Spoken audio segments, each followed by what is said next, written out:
The decline of Indian handicraft industry in 19th century was attributed to. Indian handicraft का जब decline हो गया था तो उसके बाद क्या हुआ? तो उसके बाद जो हमारा सही जवाब है ऑप्शन नंबर डी रहेगा कि ये सारी चीज़ें हुई। Competition from the British manufacturing industries और डिसअपीयरेंस हो गई थी इंडियन प्रिंसली कोर्ट जो थे, और एस्टेब्लिशमेंट ऑफ एलियन रूल, तो ये सारी चीज़ें हो गई थी। अगला समझते हैं, हु अटेंडेड द इंपीरियल दरबार, कौन था बंदा था जिसने इंपीरियल दरबार को अटेंड किया था dressed in hand spun khadi, khadi लगा करके। तो इनमें से वो कौन सा बंदा था? तो ऑप्शन नंबर डी रहेगा हमारा, तो उनका नाम था गणेश। ठीक है, ऑप्शन नंबर डी हमारा राइट आंसर रहेगा, गणेश वासुदेव जोशी। थोड़ी सी इसकी कहानी है, अगर आप जानना चाहते हैं तो पढ़िए इसके बारे में। गवर्नमेंट ऑफ इंडिया का जो एक्ट था 1935 का, उसने जो बारोड इट्स प्रीएम्बल फ्रॉम, उसने अपना प्रीएम्बल कहाँ से बारो किया था? यूएस के कॉन्स्टिट्यूशन से, ऑस्ट्रेलिया से, या फिर from the Government of India 1990 से, या पिट्स एक्ट से? तो इसका जो सही जवाब है हमारा 1990 का जो एक्ट था उसी से लिए 1919 के एक्ट से। देखिए अगला क्वेश्चन क्या है हमारा कि which are the following statement about the Government of India Act 1935 is not correct. तो इसके बारे में जो कौन सी इन्फॉर्मेशन है जो गलत है, ठीक है, करेक्ट नहीं है। तो कुछ इन्फॉर्मेशन जो सही होंगी हमें गलत वाली बतानी है।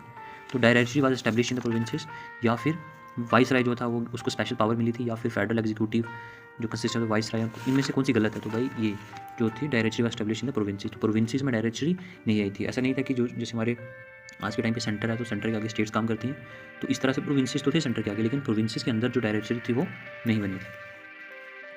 हमारा लास्ट क्वेश्चन है, विच of the following statement is not correct, इनमें से कौन सी करेक्ट नहीं है? The materials for the Government of India 1935 were drawn from, वो कहाँ से लिए गए थे? तो बताना इनमें से कौन सा सही नहीं है। तो ऑप्शन नंबर डी जो है वो इसका सही जवाब है, मॉरली मिंटो रिफॉर्म से वो लोग नहीं लिए गए थे।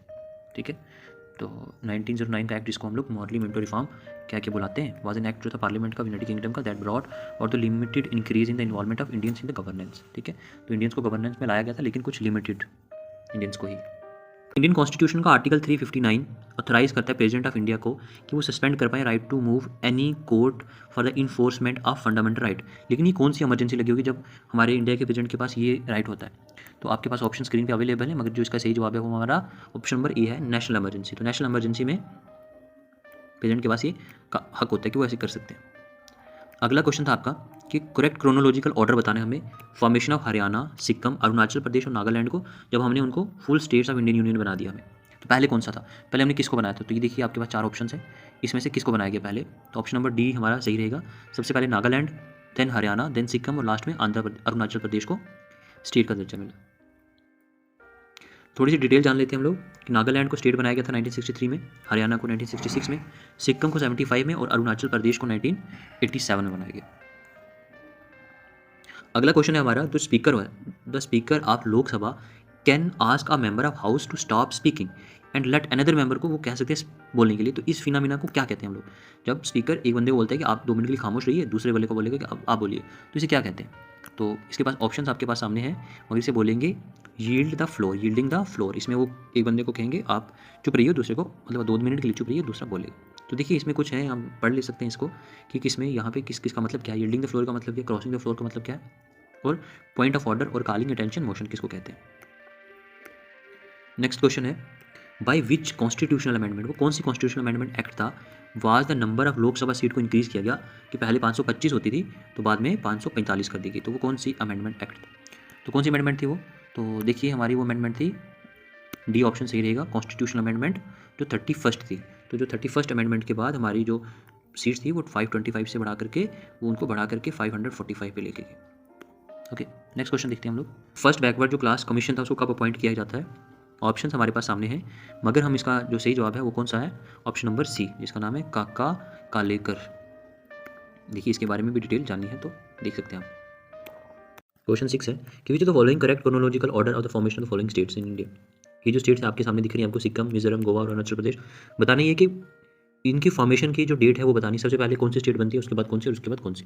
ऑप्शन देख लेते हैं इसके। तो ये 4 ऑप्शन है हमारे पास, देखिए। तो चलिए हम लोग इसका जो सही जवाब है वो देखते हैं। तो इसका ऑप्शन नंबर सी जो है वो सही जवाब है, यानी सबसे पहले हमारा सिक्किम बनता है, सिक्किम के बाद हमारा जो ऑप्शन नंबर 2 है मिजोरम, और उसके बाद अरुणाचल प्रदेश, और फाइनली लास्ट में गोवा।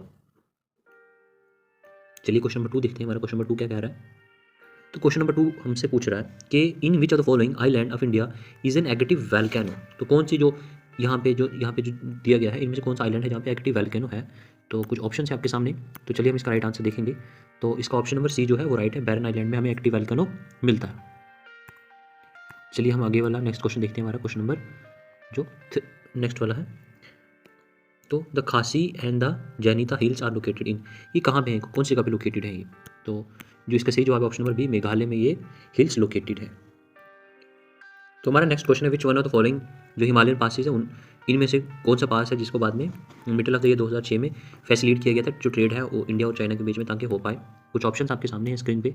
तो जो इसका सही जवाब है वो है हमारा, हम देखते हैं ऑप्शन नंबर सी जो है वो नथुला पास जो है वो, ठीक है, उसे रीओपन किया गया था साल 2006 में, ताकि इंडिया और चाइना का ट्रेड ईजिली से हो पाए। अगला नेक्स्ट क्वेश्चन है हमारे पास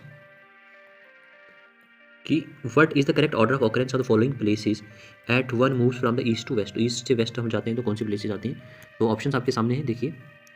और इसका जो सही जवाब है हमारा ऑप्शन नंबर सी है, 1 2 3 4, जो जिस तरह से ऑप्शन दिए गए हैं वही हमारा करेक्ट जवाब रहेगा इसका। आम आदमी बीमा योजना को कब लॉन्च किया गया था? ऑप्शंस इनमें से कौन सा सही रहेगा? तो ऑप्शन नंबर डी, 2 अक्टूबर 2007 को इसे लॉन्च किया गया था। एक्चुअली में एक सोशल सिक्योरिटी स्कीम थी, तो जो टारगेट की रही थी लो इनकम फैमिलीज़ को इंडिया के। क्वेश्चन नंबर 2 है हमारा, जो प्लानिंग कमीशन था, प्लानिंग कमीशन ने कॉन्स्टिट्यूट की थी एक high level committee financial sector reform के लिए अगस्त 2007 में, बताइए उस कमेटी का चेयरमैन कौन था? तो ऑप्शन आपकी स्क्रीन पे हैं, पर सही जवाब जो है इसका ऑप्शन नंबर बी है, ठीक है, रघुराम जी राजन जो थे इसके चेयरमैन थे। अगला क्वेश्चन है कि किसने कॉल दिया था, who gave the call for ever green revolution, ever green revolution का कॉल किसने दिया था? तो ऑप्शंस हैं, और इनमें से जो सही जवाब है ऑप्शन नंबर ए, जी स्वामीनाथन ने, MS स्वामीनाथन ने इसका कॉल दिया था।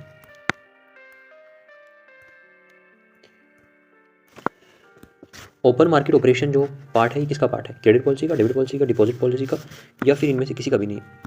तो जो इसका सही जवाब रहेगा वो ऑप्शन नंबर ए, यानी ये कि क्रेडिट पॉलिसी का पार्ट है ओपन मार्केट ऑपरेशन।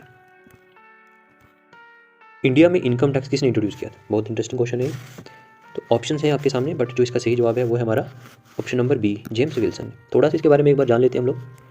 तो कह रहे हैं कि 19th सेंचुरी में आपको पता है कि इसको लाया गया था, लेकिन हुआ क्या था कि 1857 का रिवोल्ट आप सब लोगों ने सुना होगा।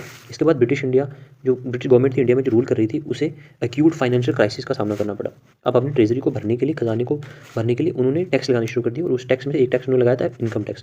पहला जो इनकम टैक्स इंट्रोड्यूस किया गया था वो साल था 1860 का, और महीना था फरवरी का, ठीक है। 1860 फेब में इसको पहली बार लगाया गया था, और लगाने वाला जो उस टाइम का फाइनेंस मिनिस्टर था उसका नाम था जेम्स विल्सन।